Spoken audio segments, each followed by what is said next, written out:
So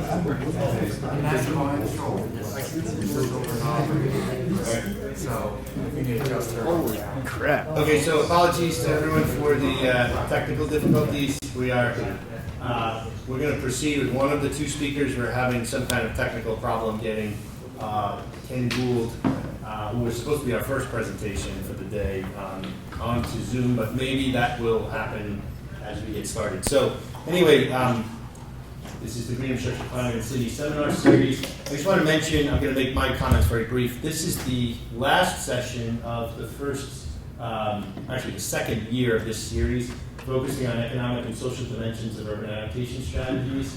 And we've been having 1 to 3 speakers a month. And I just wanted to mention we are actually going ahead now with the next year of talks. And we've got November set up, stewardship and engagement, 2 speakers from USDA, and December set up with decarbonization, speaker from the World Resources Institute. And we're in the process of filling in the speakers for the remainder of the 2018 academic year. So it's just an open call. We're in the process of inviting folks. We've got some tentative topics here: municipal response, climate change education, neighborhood approaches to adaptation, climate tools, climate change consortia, resilience planning, extreme events planning, government roundtable, research roundtable, and NGO roundtable. We're open to different ideas, so if you have any, please contact us, either in terms of topics or speakers. We'd love to build you into the series.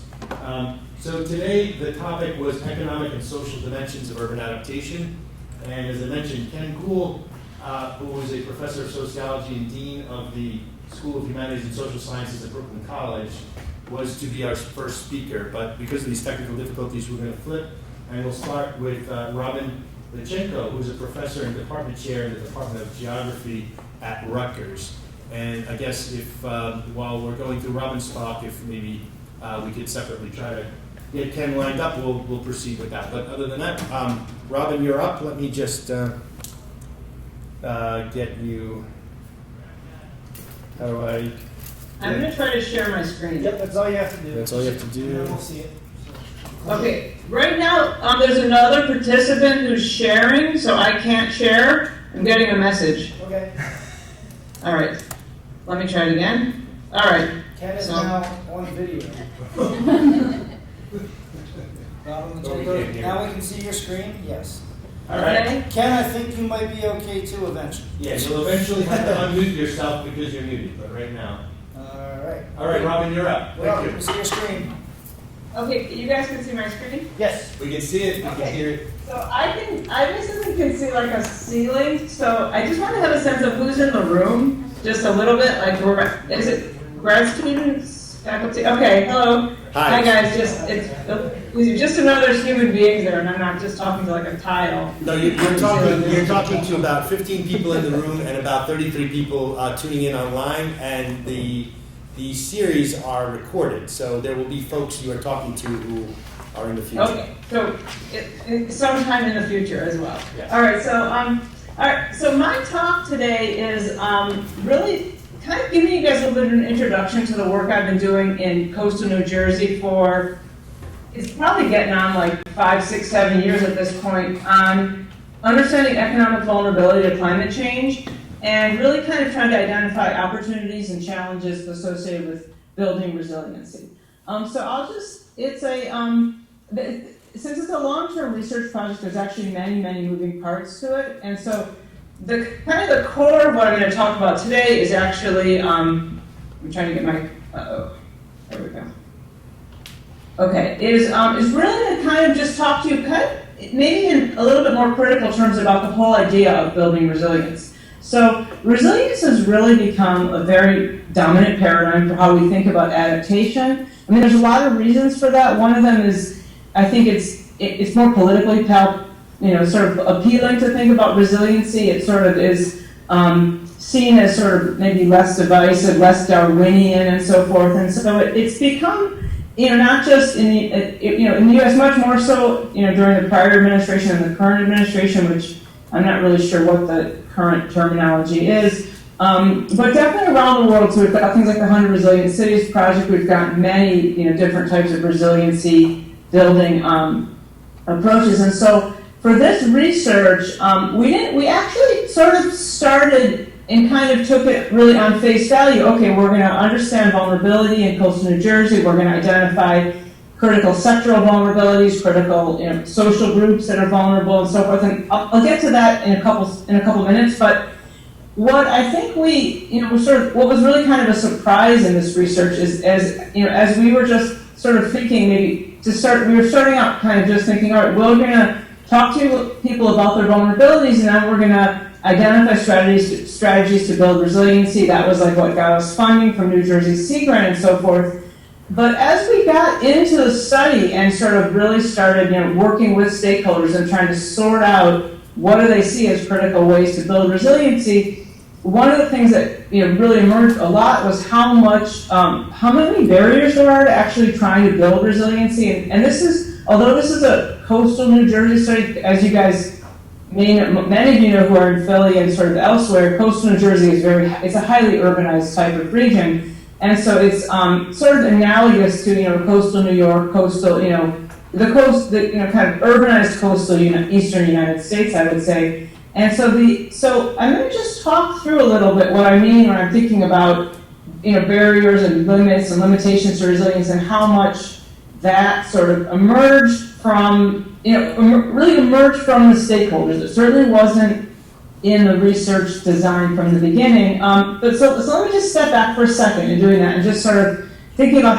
how we define resiliency. So there's a lot of approaches to resiliency. A lot of you, I'm sure, as students and scholars of climate change have been exposed to some of these different approaches. So we think about ecological ways of thinking about resiliency, and that's a whole set of literature. We think about hazard resiliency and sort of bouncing back from hazard events. There's a lot now of language around economic resiliency, and even like a whole critical literature on what's sort of wrong with thinking about resiliency. But generally it's really thought about as resiliency is the ability to bounce back from shocks or stresses, from climate shocks or stresses. It also is sort of increasingly thought about in terms of this idea that you want to build resiliency. It also means that you're going to be better prepared for the next shock. So it's sort of a thought about like resiliency is in a way it's like bouncing back from shocks, but then as you're bouncing back, you're kind of bouncing forward so that you'll be less vulnerable and better prepared next time. I'm going to spend a few slides right now going through some of the definitions, but then most of the rest of the slides are going to be more fun and more pictures. But I think just to be really clear about where I'm coming from with this idea of barriers to resilience, limits to resilience, limitations, I just need to spend a couple minutes just trying to get that terminology straight. So when I think about a barrier to resiliency, what I'm really thinking about is a factor that hinders or constrains the implementation of some kind of resiliency measure. So the example here I give is a legal objection to beach replenishment. So a legal objection, a homeowner sues a town, the town is trying to get a beach replenishment project going. That's a barrier to having a resiliency action happen. It's kind of maybe a silly example, but it's a barrier. It can definitely be overcome. There's a way to overcome barriers. And so barriers, we often think about informational barriers. People aren't aware of the issues of climate change, and once they have the proper information, they'll be able to get over the barriers. The governance is structured wrong, so we're managing the coast in a way that isn't conducive to adapting to climate change. And we can change the management. New Jersey can change its laws. New York can change its laws. We can do things to get over barriers. We need to understand them. We need to specify them. But we have this ability to get over them. And so that's how we think about. I want us to think about barriers. In terms of limits, a limit is actually something different. It's really something that means that in the long run, resiliency efforts are going to be limited in their effectiveness. So beach replenishment, I'm just going to stick with that example. It definitely works in the short term. It sort of you come in, you replenish the beach. It sort of it's fine. It looks lovely for next year. Everyone's using it using it during the next season. The beach replenishment may last 4 or 5 years. They know that eventually the beach replenishment will kind of wash away. They'll have to do it again. But they also know that we can't just keep doing beach replenishment forever in an era of sea level rise. That we'll have sea level rise, a foot, 2 feet, 3 feet, how much sea level, how much, there's just a certain moment where that you're not going to keep replenishing that beach. You're going to have to abandon or do something, have a completely different way of managing. And so limits are really factors that are somewhat insurmountable, like they're,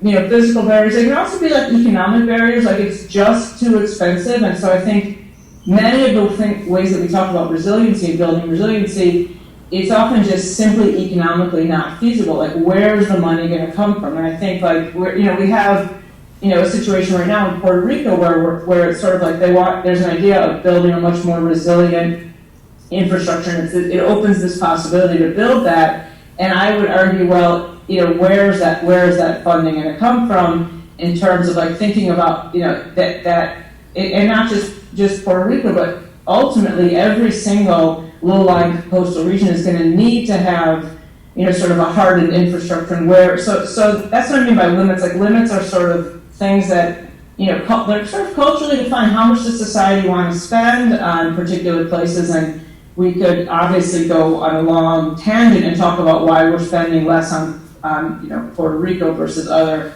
parts of the United States, but I don't want to go there right now. But that's sort of like the limits aren't fixed forever, but they are maybe a much higher bar than just a barrier.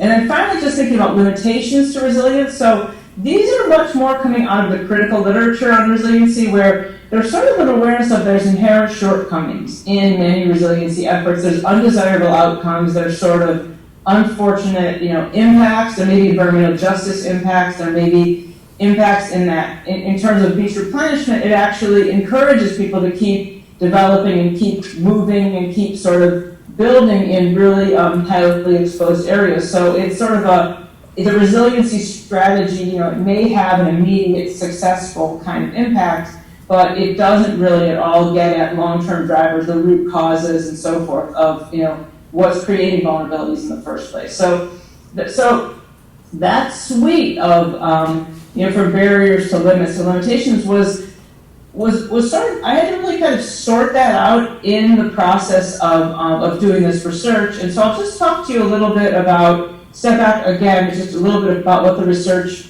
just sort of a little bit of taste of the research and what we did. And then I'll come back and I'll talk in more detail about the kind of the barriers, limits, and so forth that we came across in working in New Jersey. So this, like I said, it was really something I started. I think I got the first funding to do this right around 2010, so well before Hurricane Sandy.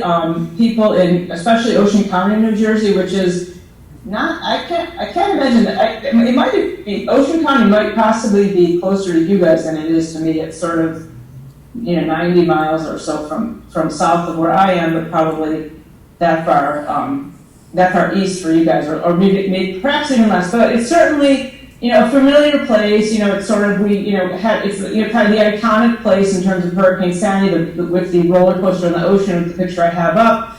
And so originally I was approached to do research on, to just sort of identify critical vulnerabilities in Ocean County, actually in the Barnegat Bay region was the original funder of the study, and do that in a way where we're sort of going in and looking and trying to get at the economic vulnerabilities from the bottom up rather than the top down. So rather than me just simply coming in and saying, okay, you have a tourism sector, it's this big, it's clearly vulnerable, you have this many miles of roads that are close to sea level, they're clearly vulnerable. It was the approach was actually a kind of a flip study where we went out and talked with stakeholders in each of these different, in many different sectors, so counties, local reps, county reps, and so forth, in many different industries, and sort of gather from them what did they see as critical economic vulnerabilities to climate change, and what were the things that they were most worried about. What had they seen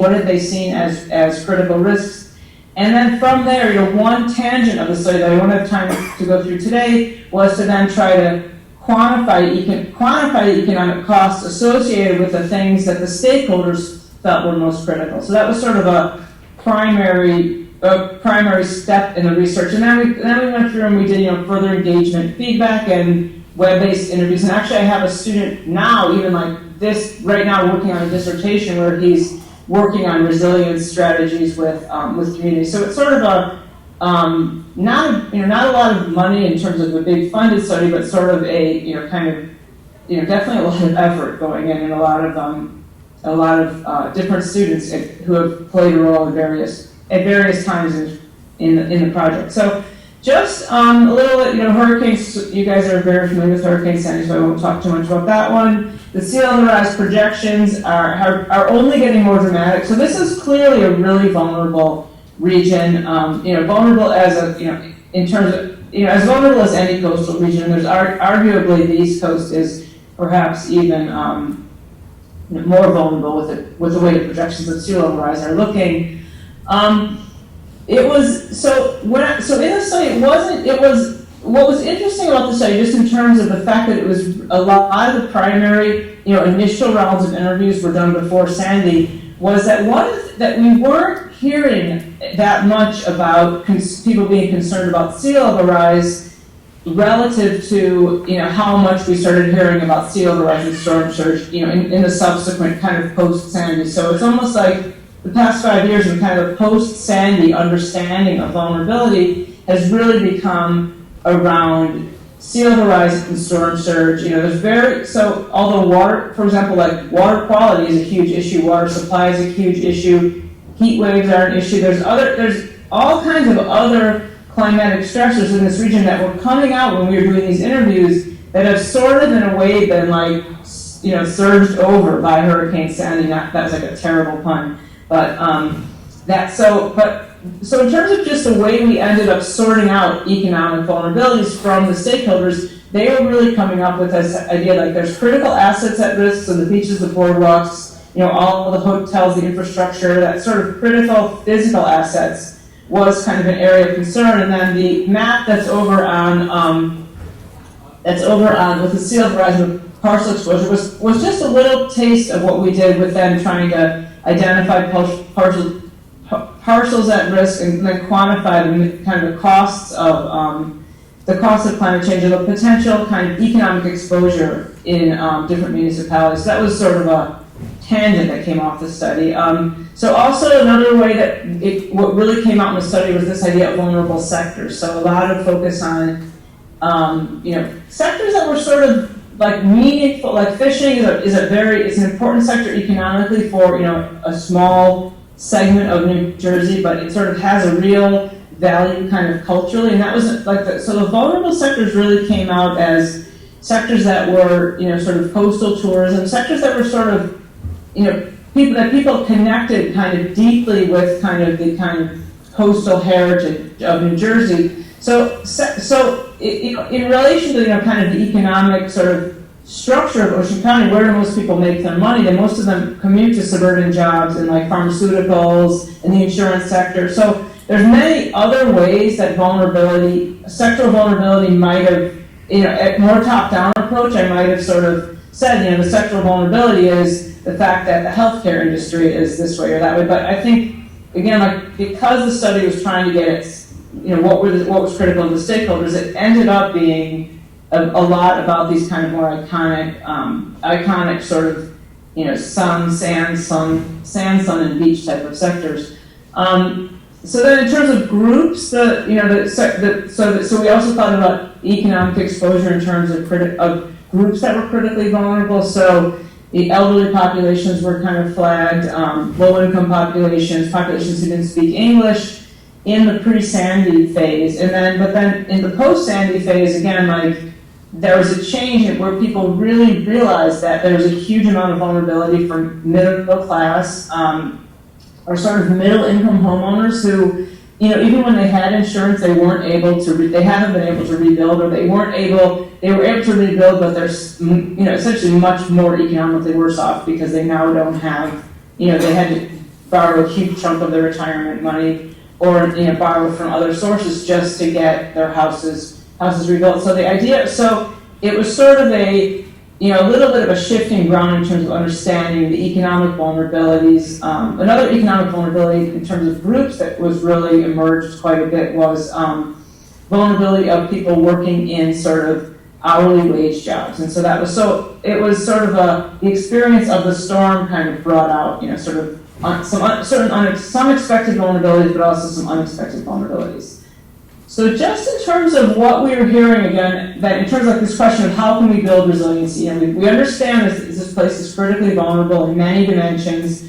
Most of what we heard about building resiliency was really surrounding engineering measures, so things like beach replenishment, shore armoring, some kind of natural living shorelines, dune restoration. That was like, I would say, certainly the dominant strategy when people were thinking about what can we do. It was basically like people were suggesting things that they could do that they had already done before. So it was really like it wasn't really an exercise in visionary thinking. It was much more like people were coming back to, well, we know that we can do land use planning, or people suggest policy measures. They had like various suggestions for how to diversify.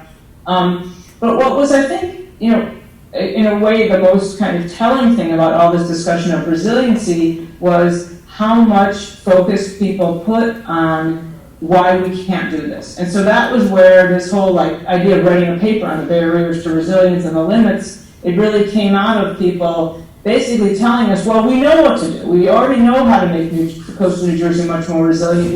We've studied this for years. We've lived this for many years. We know what's wrong, but we know that we're very constrained in our action. And so I want to just turn over the barriers and talk through a little bit what I was hearing in terms of some of the barriers. So just the two photos that you see are, I'm putting those up here just because I wanted to give you guys just a sense of sort of resilience in action, especially these are both post-Sandy pictures. So post-Sandy resiliency efforts were, many things have been done to enhance resiliency post-Sandy, but two of the kind of dominant efforts and dominant ways of thinking about it were to do these flood buyouts of sort of flood-prone properties, so repetitive flood properties that were likely to, felt that they were likely to, get hit again, were vulnerable to, in theory, they were supposed to be properties vulnerable to coastal storms, potentially very vulnerable to sea level rise, that would then be bought out and then torn down and then left to go sort of in terms of, become like sort of part of what they call blue acres.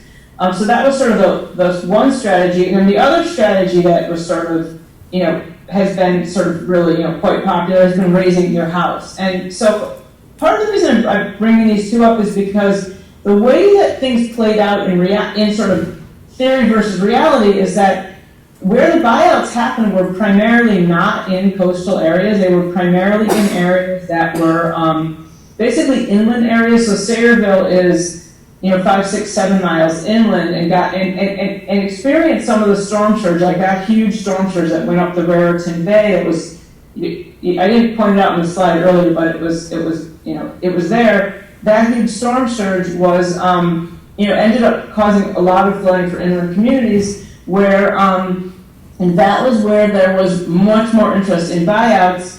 In the coastal areas where they thought there would be a lot of interest in buyouts, which seemed like kind of obvious, you just had like, a 10-foot storm surge, why, don't you want to get your house out? And people really there wasn't, to my knowledge, really any uptake at all in buyouts. It was like, okay, if I can't rebuild, I'm going to sell my property, and someone else with a lot more money can then rebuild and build, in a higher, build it much higher, build stronger, build. So it was sort of a, this is something I haven't studied, so it's much more anecdotal, but this idea of, sort of a little bit of like post-disaster gentrification has been going on in coastal New Jersey. But I just sort of definitely see that in sort of the pattern of the way resilience is being constructed. And I'm not working on that topic in coastal New Jersey, but it's definitely a huge thing in New York City. I know that at the moment from another project that I don't have time to talk about. So just in terms of thinking about what kind of barriers came out. So barriers to resilience were, as I said, each time the resilience topic came up, immediately the biggest thing that would be talked about were, here's all the reasons that we can't do this. And so in terms of barriers, one of the ones that was really sort of in your face is just like the existing inertia of development in New Jersey in itself creates a tremendous barrier. And this is like really generalizable, I would say, to urban if we think about adaptation in cities, the footprint, the existing development, the existing housing stock, and the density of that housing stock, to kind of move the needle on how we've settled the coast. That's possible. It's definitely, I'm calling it a barrier because it can be overcome, but it's a big barrier. It's a big thing to sort of, think about. This is how you settle New Jersey. It's super, super developed now. Let's sort of think about a much, a less dense, a more kind of adaptable way of living. And the high coastal property values are, kind of reinforce that. And that back to the case of what was going on with why there were buyouts and why there were, people raising their houses. And it was definitely like a property value dynamic going on there that if people felt like they could get value, even if they couldn't live there anymore, because they personally couldn't rebuild on the coast, they knew that they could sell that piece of land to someone other than the city, and who would be able to sort of do that. And so again, like eventually we're going to have to kind of face the music with sea level rise getting to a point where there's potentially these places won't be it'll just be too expensive to live there, and we've certainly. I don't want to sort of belabor the examples of, the hurricanes that we've just had, but they're all sort of certainly giving us pause about continuing super high density development. So that was a whole category of sort of barriers, just like the prior development pattern. The other barriers that really came up a lot were things like, the idea of like short-term thinking, the political will, the denial of climate change. People sort of sense that climate change is, and even if it's happening, we're sort of protected. We're adaptable. We can deal with it. So sort of the political culture set of barriers, and then also what was coming out a lot, and I think is still an issue that is fixable, but in a way again like hard to fix in this kind of political climate, to really kind of revisit what are we doing policy-wise, what are we doing in terms of regulation, what are we doing in terms of financial incentives that are actually increasing development in coastal New Jersey and limiting our capacity to do really anything in terms of even like people like just this one example, like delays in obtaining permits. That was cited by like a number of industry folks who were trying to take very small steps to make sort of their situation, their business or their sort of marina maybe more adaptable, more kind of resilient. And it was like this whole raft of permitting that they had to go through, the cost of the permitting and so forth. So it was like, again, like that, like the idea of resilience is awesome, but the on the ground reality of resilience is, not that it's not awesome, but it's definitely like, it's complicated to get it to happen, to make it work. So just prior development, I kind of already talked through this, so I won't spend too much time, but just this idea of, if the place was much less developed, and this is like a typical picture of what coastal New Jersey looks like, it's wall-to-wall development. And so if it wasn't, if everything wasn't crammed in, if everything wasn't wall-to-wall, there are all of these ideas of, rolling easements, of all these, really innovative and thoughtful strategies about how to make these regions resilient, would be much more feasible if we weren't, or if we hadn't already made decisions, decades and decades ago to develop things in this way. So prior development, a critical one. Political barriers, I put, obviously the election is, kind of, and I don't know who's in the room, so I'm just assuming that like we have, 50 in terms of where people stand politically. But I think like thinking about the political barriers and I think that this map of the election results is a really great way of sort of just pinpointing like what kind of political barriers are there around resiliency efforts when the sort of voting patterns. It was a very, very strong sort of voting pattern for a candidate that was basically denying climate change in the regions of the state that were most vulnerable to certainly most vulnerable to sea level rise, most vulnerable to some of these climatic processes. So it's sort of and there's, that's again like another, like that's a whole like book that we could talk about,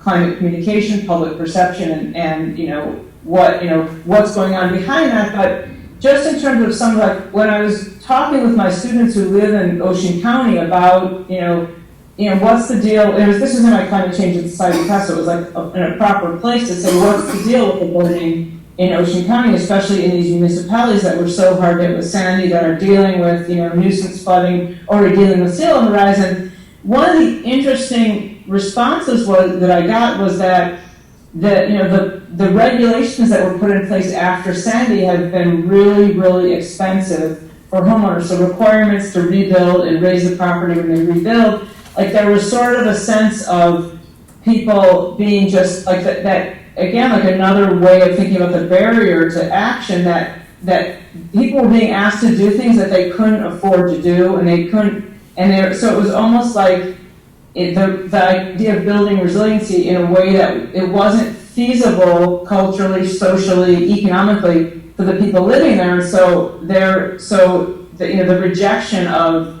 of an approach that sort of is going with sensible climate policies or whatever you might want to call it. So I think like those thinking about the political barriers is much more nuanced than we think about with either you're a climate denier or you're someone who believes in the science of climate change, and that's kind of where it stops. But some of the specifics that we heard were things like the short-term political cycle relative to climate change and so forth. So we heard. In the study, we heard, a variety of political barriers, but then they sort of popped out as well. And then also, like, a lot of discussion about regulatory barriers, like the way New Jersey regulates housing, the way it regulates, the way it's regulating kind of rebuilding, post-storm rebuilding. So there's sort of like this sense of like that there's, again, like kind of a huge disconnect between how we want the coast to look. We want the coast to be resilient, but we've got a set of regulations in place that basically dictate how people can rebuild, what they can do, and so again, like that sort of regulatory kind of disconnect or regulatory contradiction came out a bit. So I won't spend a lot of time in terms of on limits and limitations, but just some of the remember, limits and limitations are things that really either can't be overcome or are, sort of really problematic consequences. So I think armoring on the coastline, I know we have some engineers in the room, armoring the coastline, yeah, it does definitely block the water, but it's tremendously sort of transformative for sort of the geomorphology otherwise, and in ways that are not necessarily very productive. So shore armoring has been kind of our go-to strategy, and many other communities in New Jersey now want shore armoring, but the record of shore armoring isn't. Inherently it has its limits. Limitations, beach nourishment in itself being like as I already said earlier. These policies, beach nourishment, among the many policies that sort of, encourage future development and encourage, sort of additional development, even though the policy is sort of inherently, only going to last a certain amount and is only going to be feasible for a certain amount of time.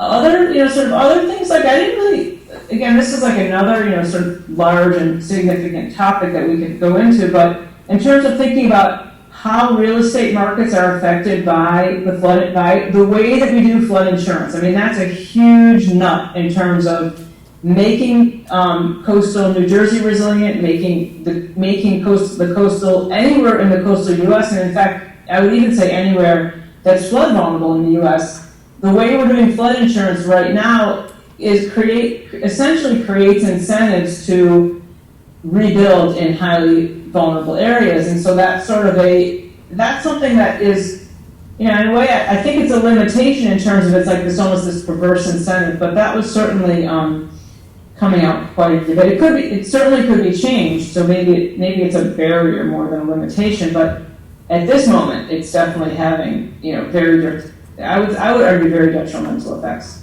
So I'm not, there's, certainly more I could say. I have a paper I could share, actually, that this one's already been published.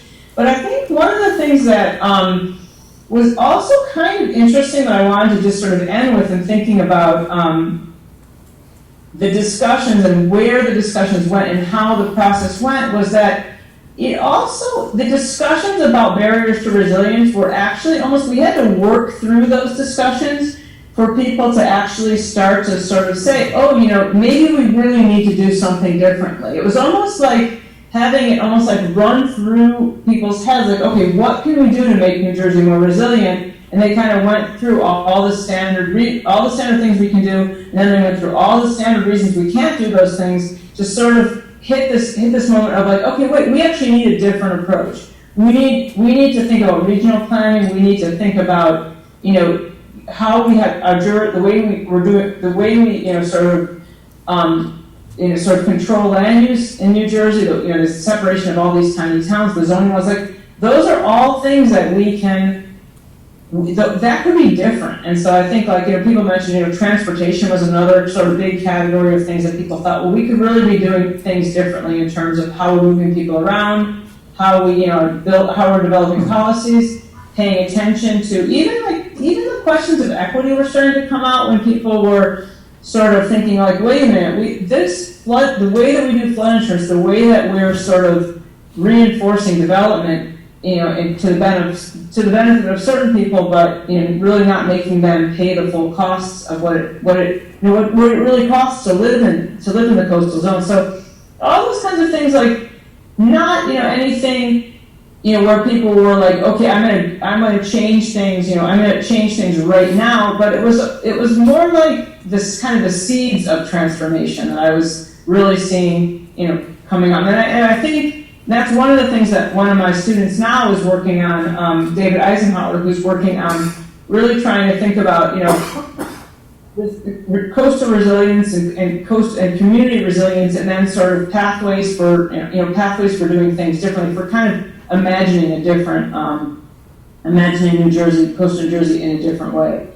And so just a little bit in terms of implications of planning, just the idea that there certainly is a need for resiliency planning, but there's also a need to sort of really be systematic when you're thinking about resiliency around the barriers, limits, who's affected, who's being left out of the decision-making process. All those kinds of issues are sort of very much part of the resiliency planning process. And then also just this idea that getting, sort of being upfront and frank about the barriers and limits and so forth was, in our case at least, a nice opening for thinking about how to do things differently and what might come next.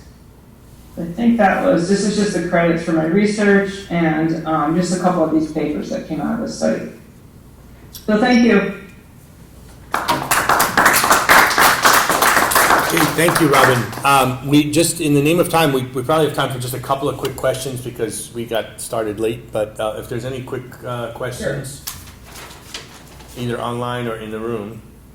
Okay, I don't think I can see that. Oh, I'll repeat the question. If, okay. Any questions?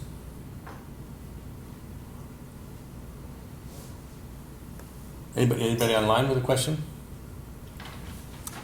Okay, I actually had one quick question about, you mentioned that there was, these sort of middle-class homeowners turned out to be more vulnerable than you expected. Could you just say a little bit more about what that, what was the cause and effect? Like, was it tied to what you said about, like, say, flood insurance, or, presumably, whether you were middle class or not middle class, if you were in a flood-prone area, you were required to have flood insurance, right? So, yeah. But okay. Did you have to get rid of your retirement before you could get the payout, or what was that all about? The biggest thing that we were hearing was that the payouts were just not anywhere near enough to fund the rebuilding, to get them, to basically make people whole. So even if the payout was like $70,000 or $100,000, it wasn't coming anywhere near the cost of, of sort of, the true cost of what people were losing. And the discrepancy was was to the point where it was like people were just feeling like, I really can't do this, I can't afford, I can't come up with like $50,000 in addition to what I'm getting from the payouts. And so I think it was almost like people they hadn't used the flood insurance, in many cases, because they hadn't had that kind of an event. And so I think they sort of thought that the flood insurance was going to cover much more than it covered. And I think that was a large case, and there was delays in the payout. There were all kinds of other issues, but I think that sort of fundamental assumption that this is going to make you whole. And I think I've been thinking actually a lot about what's going on in Florida, Houston, Puerto Rico, and so forth, and people's sense of like the kind of the unhappiness and dissatisfaction over Sandy, 5 years out, Katrina 10 years out. I think part of that really is this idea that you're really not whole. You're not made whole even really close from the insurance that you've been paying for all these years. It's not nearly as generous as you might assume. Interesting. Okay, so I guess we'll unfortunately have to leave it at that for now, but I'm sure we can have folks get in touch with you afterwards. Thank you, Robin. Nope. All right, so I'm going to stop sharing. All right, yeah, let's see. Ken, can you start sharing? And unmute yourself if you haven't not. There we go. We got you. And we can hear you, so you're up. Great. Thank you very much. Good. Okay. So I'm going to draw on this notion that Robin raised of post-disaster gentrification, because my talk is all about gentrification. And it's interesting, I'm also doing research in Barbuda right now, and you're actually seeing the development of post-disaster gentrification in Barbuda. So it's definitely a thing. It's part of disaster capitalism, and we should all be paying attention to that. But let me move on this, because that's what we're about today. So I want to talk to you a little bit about where this book that Tim Lewis and I wrote comes from. We've been focusing on Brooklyn since 2007, and two things you see. We didn't want to write this book. This is not what we're doing at the time, but we couldn't stop noticing the two primary things going on in Brooklyn over the last 10 years, which is one, urban greening. This was Mayor Bloomberg's big initiative, and you saw the development of green spaces, remediation of brownfield sites, the creation of bike lanes, bike share, right? Urban greening was an obvious thing happening in Brooklyn, and also unbelievable levels of gentrification. You could actually stand on the street corner and watch it gentrify during the course of a day, and it was really kind of remarkable. And so we were noticing the confluence of these two things, and started to see a relationship between them, and we developed what we call this concept of green gentrification. Right? When you see something new and green, gentrification is likely to follow. And during the same time, we were developing an urban sustainability program at Brooklyn College, and we were taking students on field trips to places like the Gowanus Canal and Brooklyn Bridge Park and Prospect Park. And we were watching this phenomenon of the greening generating gentrification. And so what we bring to this study is both an environmental justice lens. We've both done work in environmental justice, and starting to look at who gets the environmental goods. So what we're looking at is the benefactors of environmental privilege. So this research really came together organically and developed into what turned out to be a short book. Okay. So part of what I want to do is define green gentrification. We started by looking at various definitions of gentrification, and we like one that's developed by one of our colleagues here at CUNY. Tom Mangotti refers to gentrification as the appropriation of economic value by one class from another. So we were working with that definition and adopting it to green gentrification, which is a subset of urban gentrification. And so how we understand green gentrification is the appropriation of the economic value of environmental resources by one class from another. It started by greening initiatives that appropriate environmental assets, and these environmental assets draw in wealthier groups of residents and push out lower income residents, thus creating gentrification. Now, we're not the first ones to do work in this area. There's been work done in this area in a variety of fields, as you see here in economics, urban planning, geography, anthropology. You'll see terms used like ecological gentrification and environmental gentrification.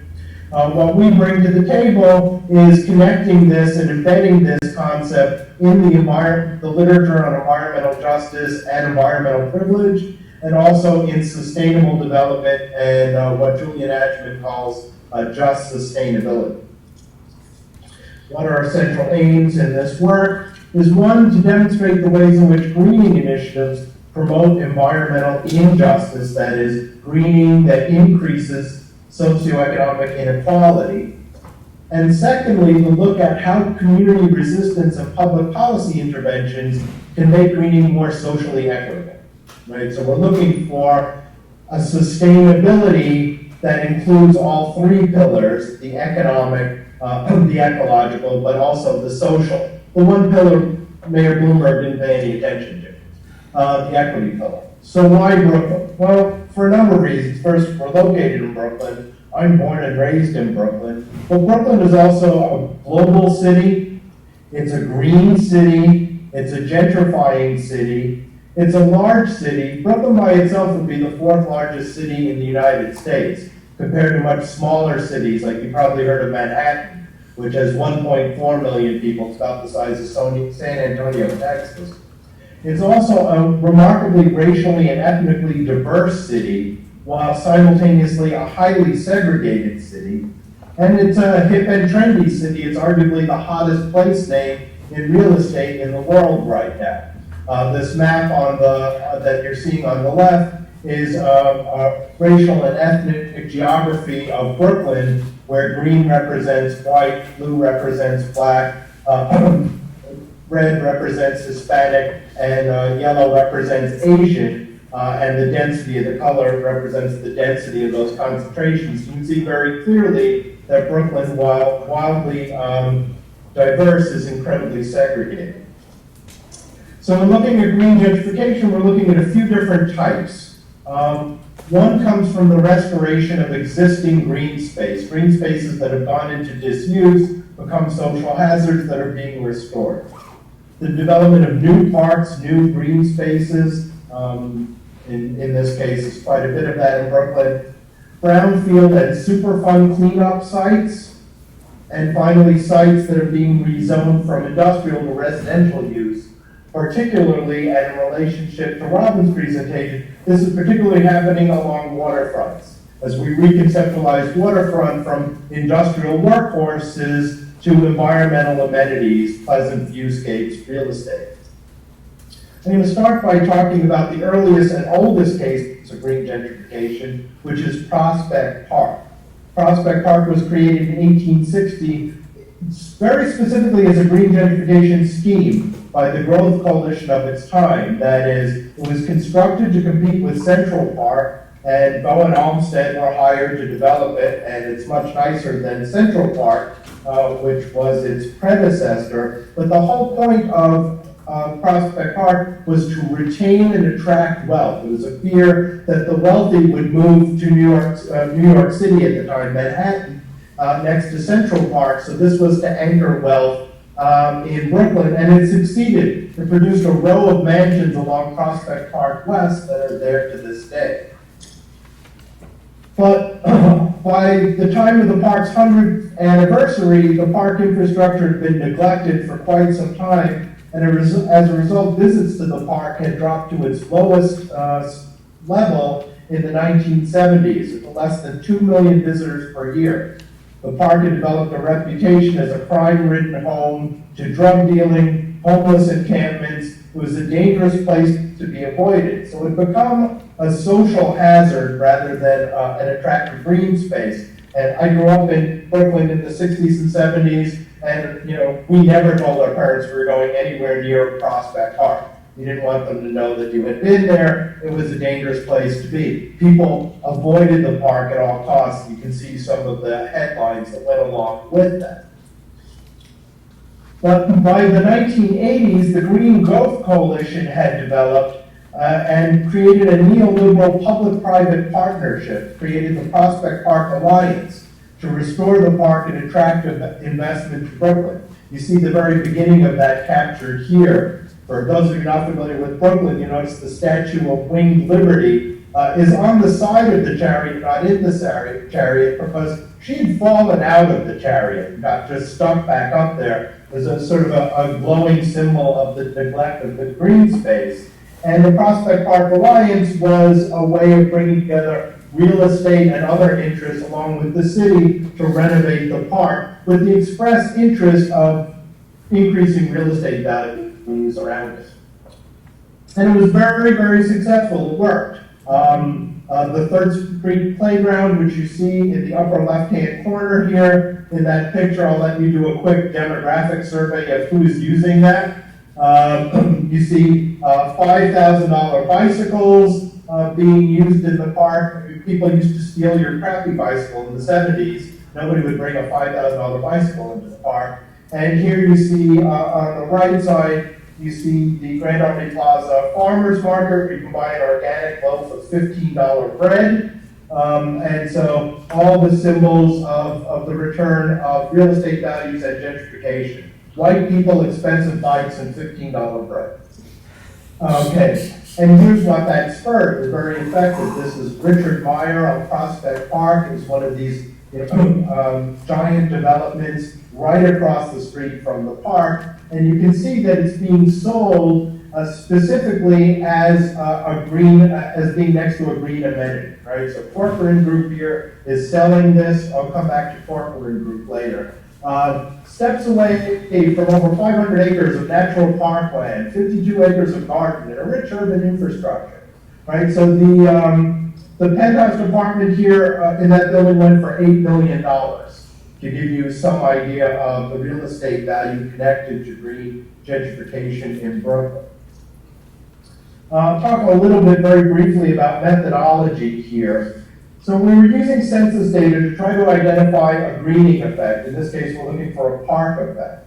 So what we did was we pulled out the census tracts too deep adjacent to the park. That is, as you get further away from the park, there's less of an effect of the green gentrification. So we wanted to make sure we were focusing on the impact of park restoration. So we went 2 tracts deep, divided them into neighborhoods, which is the purple lines around those census tracts, grouped together. We defined neighborhoods by resident self-identification, real estate maps, and the sort of our folk knowledge of Brooklyn.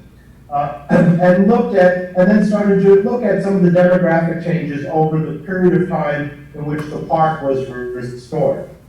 Right? So we're looking at change over time during park restoration. And of course, we had to compare it to Brooklyn as a whole, right? So that first column you see is what's going on in the borough. And here I'm highlighting 3 of the neighborhoods so you can look at the relationship between Brooklyn as a whole and what's going on around Prospect Park.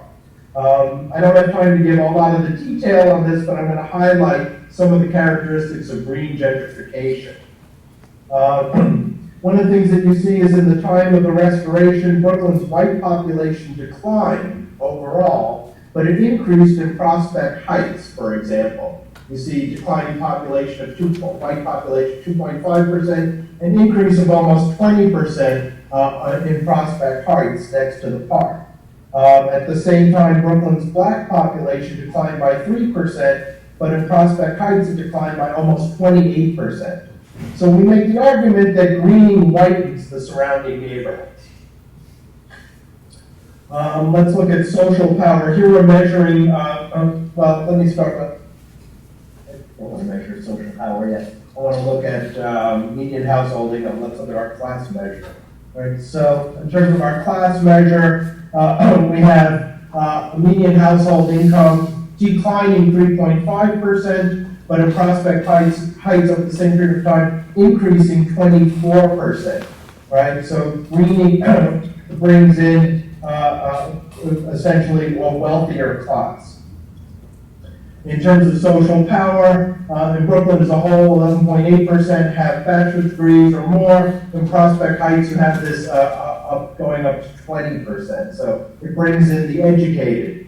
And finally, in terms of median rents in Brooklyn rose by 25%. So you have a high degree of an increase of housing costs in Brooklyn overall, but in Prospect Heights it goes up 41%, which is the ultimate outcome of the greening. It raises the cost of living in the neighborhood and therefore pushes out lower income residents.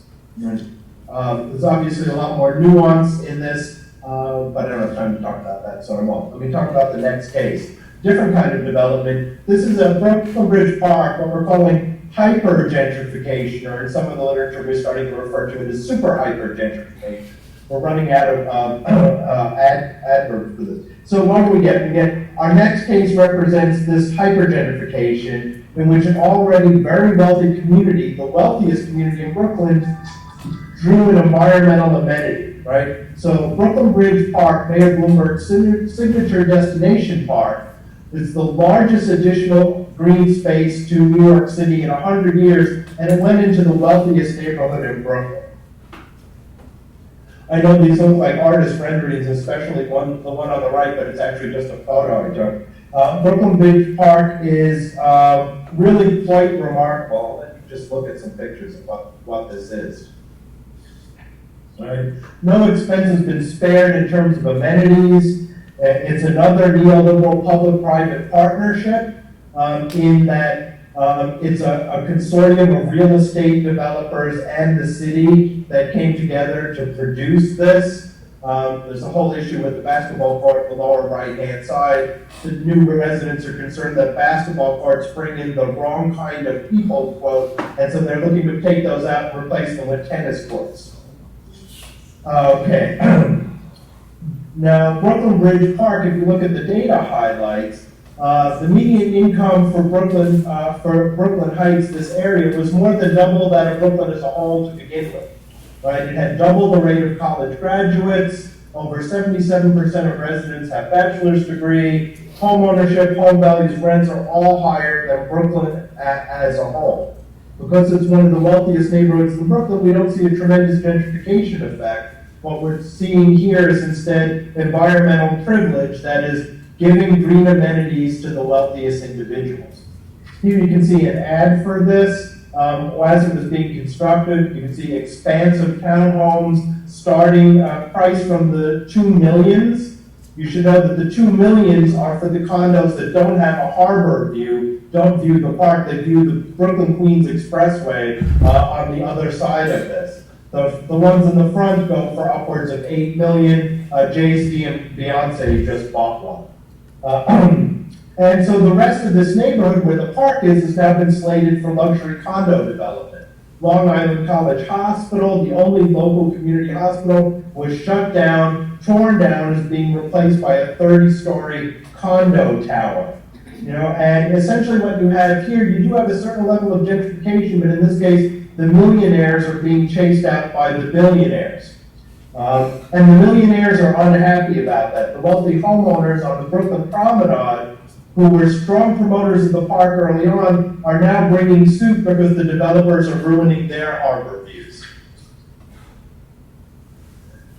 A different kind of a site now. Let's turn to the Gowanus Canal, one of my favorites, and just to bring it back to Sandy and resilience, you should know as background that the Gowanus Canal was, during the storm surge, came up 16 feet, overflowed, flowed its banks, and dumped sewage and toxic water into the entire neighborhood.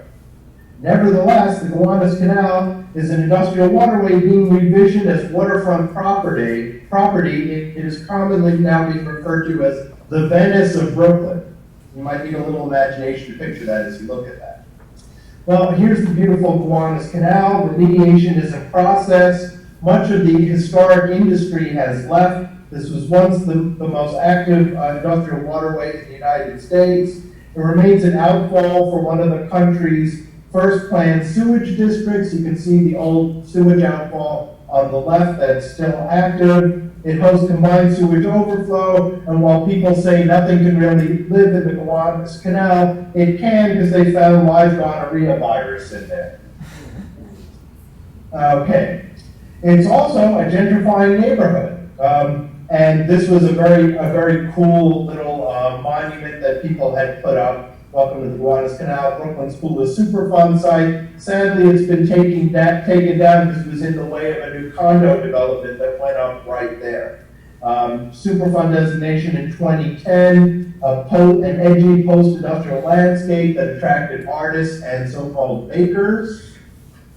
Part of the green gentrification process is preparation for new in-migrants, right? So you have to prepare the area with the services that not the people who live there need, but the people who you want to move in there are going to need. And in this case, it was Whole Foods on the Gowanus. A brownfield remediation site became a sustainability-themed Whole Foods.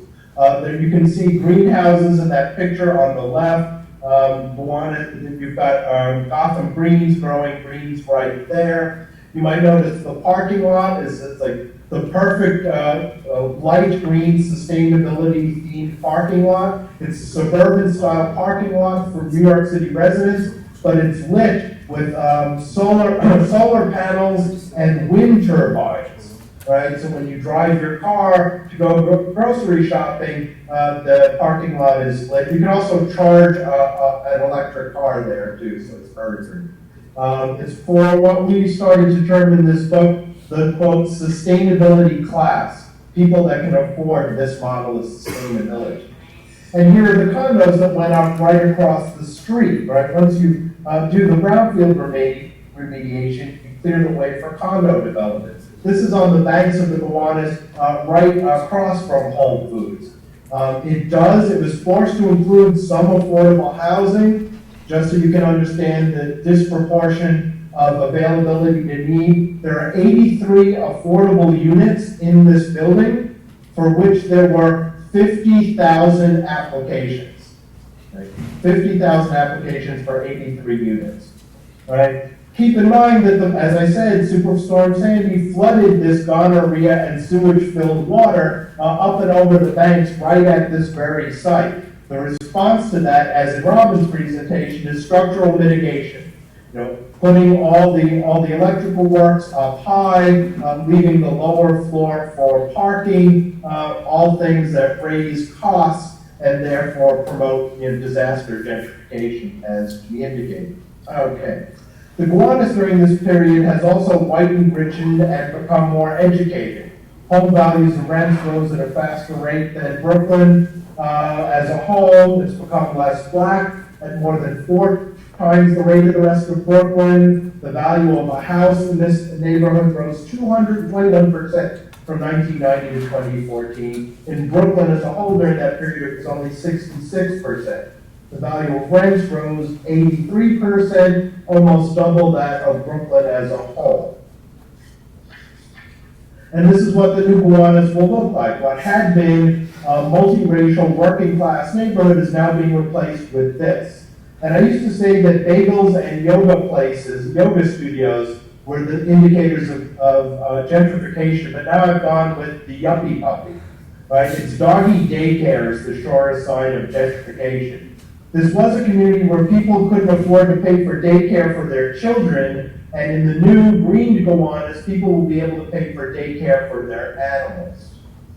But there is resistance, and the last 2 cases look at contested spaces where gentrification is a politically charged issue. The first is the Williamsburg Greenpoint waterfront. In 2005, Mayor Bloomberg announced a redevelopment of the waterfront. This is a rezoning from industrial to residential, right? So this is densification of the urban population in the flood zone areas, right, of New York City. The community, in response to this rezoning initiative, mobilized and demanded 2 things: green space and access to the waterfront, and affordable housing as a bulwark against displacement. So in this case, greening emerged because of community demands. I'm going to focus on Bushwick Inlet Park. Bushwick Inlet Park was promised to be a 28-acre green space as part of this negotiation with the community. It's been over 10 years since the rezoning, and this is the entire park. It's 6 acres, most of which is field turf, right? As you can see on the left, on one side it's bordered by the condo towers, which have gone up. On the right side, you see it's bordered by a giant, what turns out to be a storage building. The city was supposed to buy that storage building, and I'll tell you more about that in a minute, but the owners asked $200 million for that property. Why? Because the rezoning plan went in first, and the city is now a bidder against other bidders who are looking to build condo towers. Here you can see on the left, this is a picture of the park. It's hard to see the park in there. You see the condo towers on the right. You see the city storage building, the white and blue striped building. And on the other side, also part of what's supposed to be this park, is the Bay Oil storage tanks, which the city has purchased, but is going to be an expensive brownfield remediation project. Right? On the right-hand side, the right slide, you see community protest against the towers development without the development of the park that was promised. In this case, the condo towers went up first. There's been groundbreaking now on some of the affordable housing, but that's far too late to prevent displacement, right? When the condo towers went in and rents went up and our housing costs went up, the community was already displaced. The affordable housing wasn't there for people to move into. When the affordable housing is opened up and made available, people who move into it won't necessarily be the people who were displaced from the neighborhood. After all, demand for affordable housing far exceeds what can be met. About a year ago, the city finally bought the city storage building for a mere $160 million and can finally finish the Bushwick Inlet Park. But it's important to keep in mind here that sequencing really matters because the displacement has happened. So when Bushwick Inlet Park is finally built, it will serve the new wealthy white residents of this community and not the displaced, largely Hispanic population that has since been forced out. So our last case on our last side is Sunset Park. And that's a community that's organized and mobilized to fight gentrification. It hosts a number of community organizations, one of which is basically a 50-year-old Puerto Rican organization, which has been actively fighting gentrification. You can see some of the elements of that here in this slide. They got a green space known as Bush Terminal Park, and this originated with community demands for a green space. The argument was this is a community, it's an environmental justice community that bears a disproportionate share of the toxic burden in Brooklyn because of its industry, because of its historic legacy, but it had no green space, no access to the waterfront, and they demanded this and they won.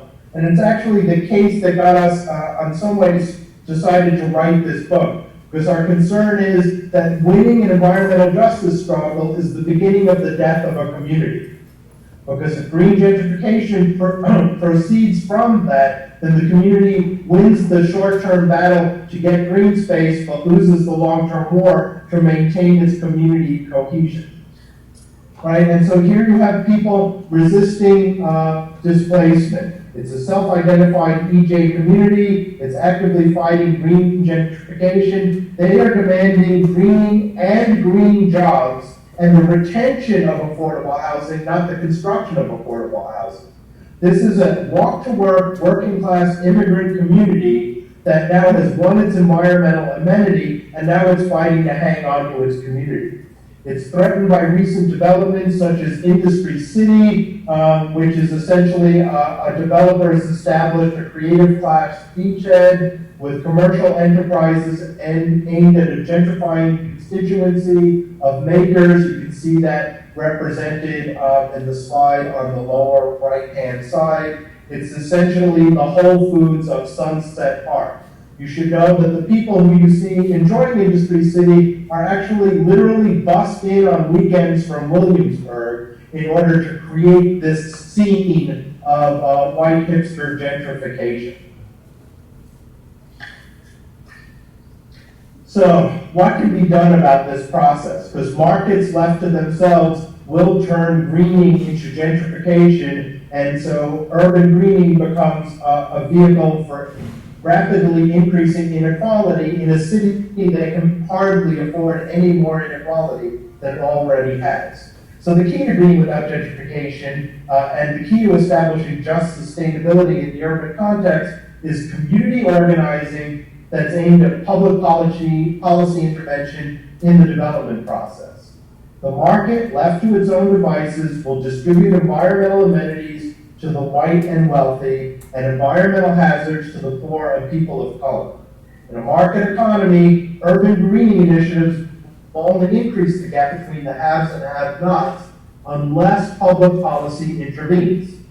The good news is that public policy can intervene, and it's worth noting why the slide of the de Blasio rally here is that de Blasio ran on an expressly equity-oriented campaign, which was a counter to the Bloomberg experience, which was one of increased greening, but rampant economic inequality, and especially in housing.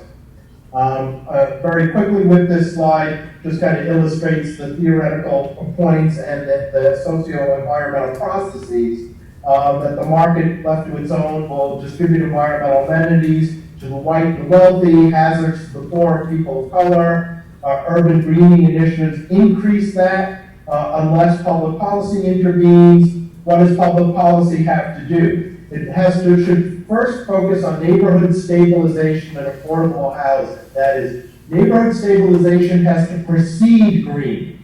Then you can work on greening and then increase density to accommodate a growing population. But I can't emphasize enough how much sequencing actually matters. So this is our lessons, our takeaway of what has been effective so far. First, use an environmental justice frame. Communities that understand themselves as environmental justice communities are much more capable of fighting this. Build alliances with workers, that is, in order to maintain the working class jobs, and elected officials.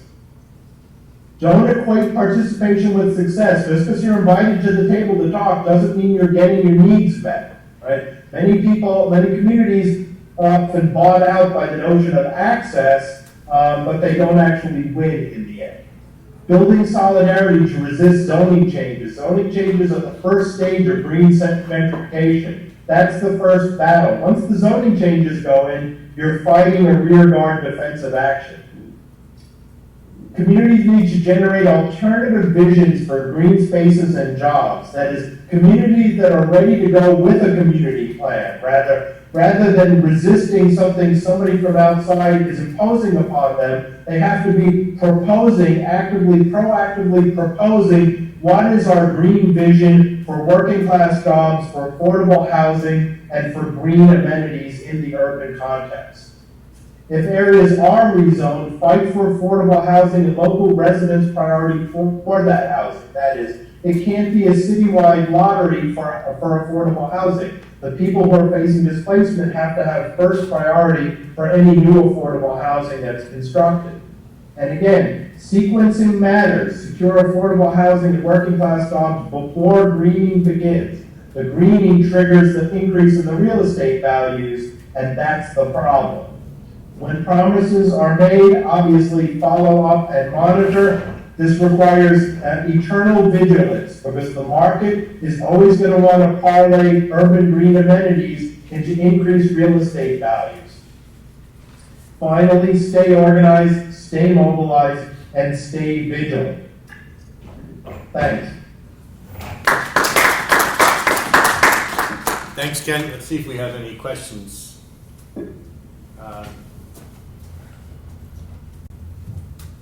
I was looking online to see if we have any questions, but so I'll ask a question if nobody else is jumping up right now. But so this notion of the importance of staying of stabilizing neighborhoods prior to greening, vis-a-vis in contrast to the urgency with which a community, a coastal community in particular, needs to adapt.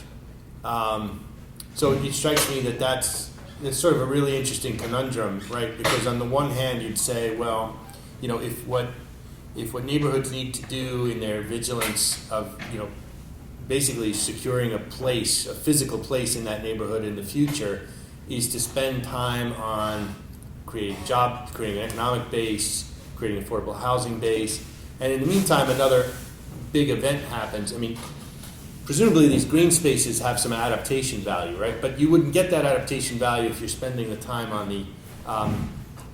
the neighborhood stabilization. And moreover, in conversations I've had with certain government agencies, isn't it also true that the level of adaptation that's ultimately tenable is a function of assets, economic assets, which is, so the higher, quote unquote, the higher value economic assets get more adaptation.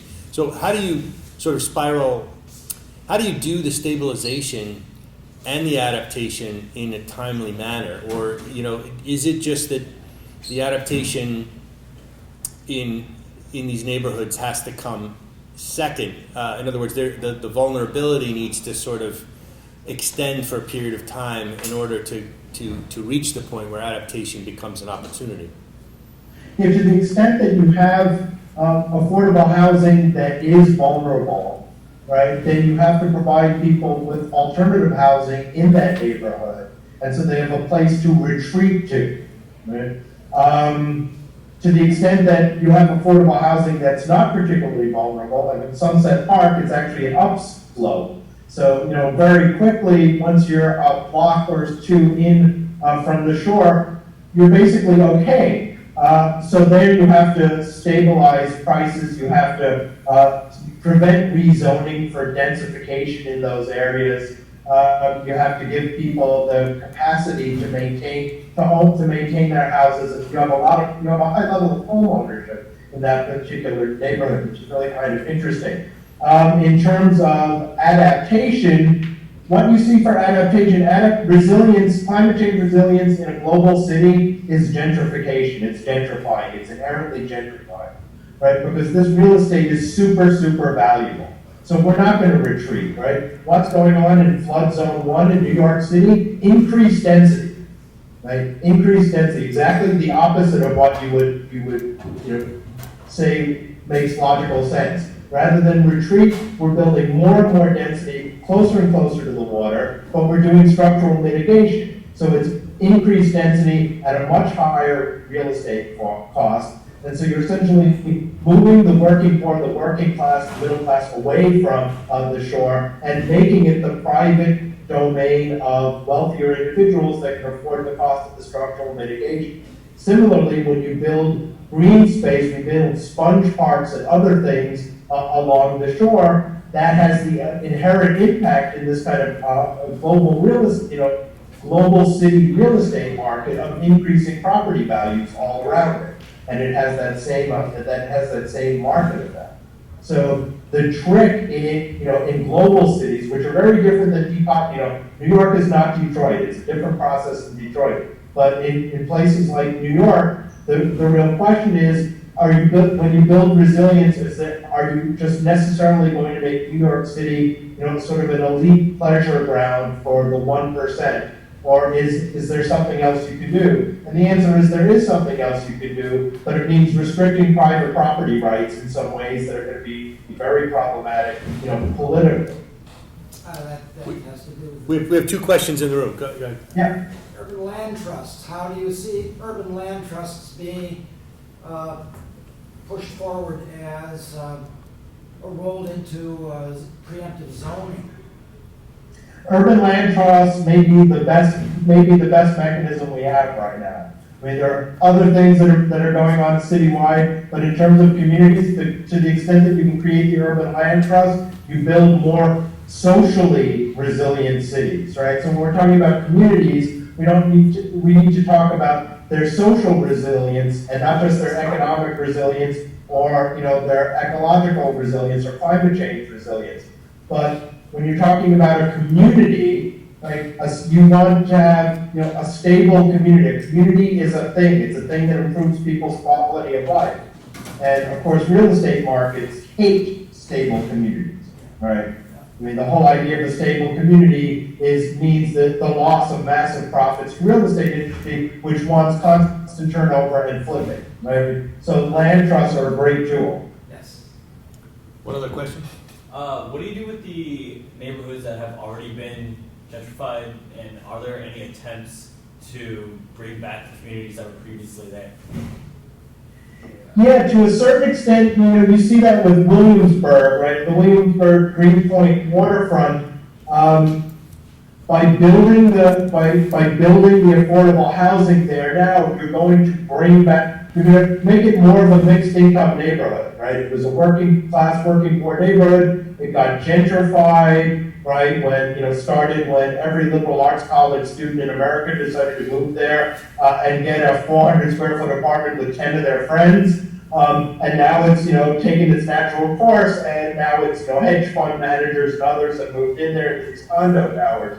But once that affordable housing is built and it's still under construction, it will become more of a mixed income neighborhood. Of course, you have all of the problems that go with that. They're going to enter through the poor door, right?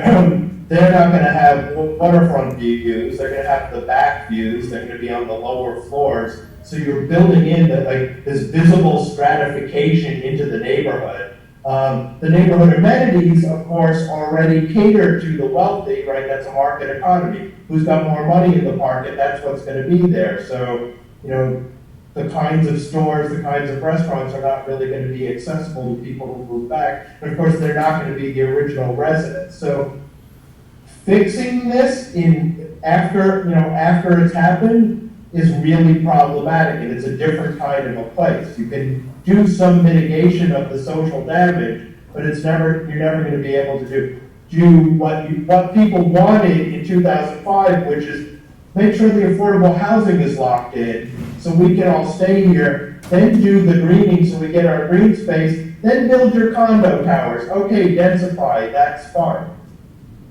But let those people come to our neighborhood. Let us not be trying to return to their neighborhood. One more question. Yeah, how has this gentrification affected public education in the areas that have already been gentrified? Yeah, it's an interesting question. You got all this densification of wealthy people, and you're not increasing the schools. You're not increasing social services. In fact, you're losing social services, right? When you convert a hospital to a condo tower, everybody's ambulance travel time to a hospital goes up, so people will die as a result of that. In terms of schools, a lot of the people moving into these condo towers are also sending their kids to private school. Right, and so I don't want to get into a whole conversation of what's the problem with private schools in New York City. The positive end of this is that you could get more money into each individual public school, certainly through the parent-teacher associations, which is where we get all our inequality in the public schools in New York City, or a big portion of it. On the other hand, that only benefits everybody if you can generate this mixed income neighborhood. Right, so you have two things. You have wealthy people sending their kids to private schools. We have wealthy people taking over the local public school, and then it's nicely funded for the first time, but people, poor people, working class, people of color are not in the school anymore. Interesting. Okay, I don't know if, Robin, if you have any closing comments, or if not, we will.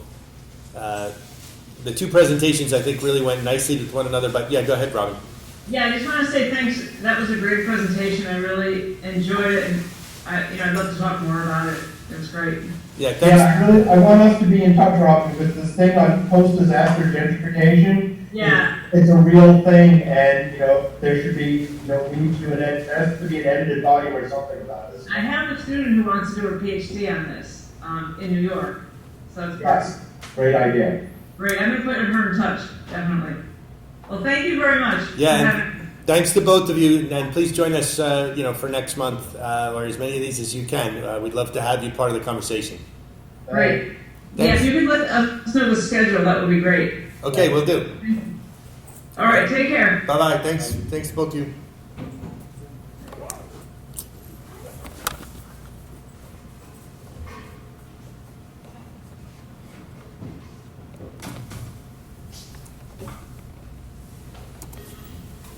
Very good. We got through it. Thanks for hanging in there to the end, both of you. Yeah.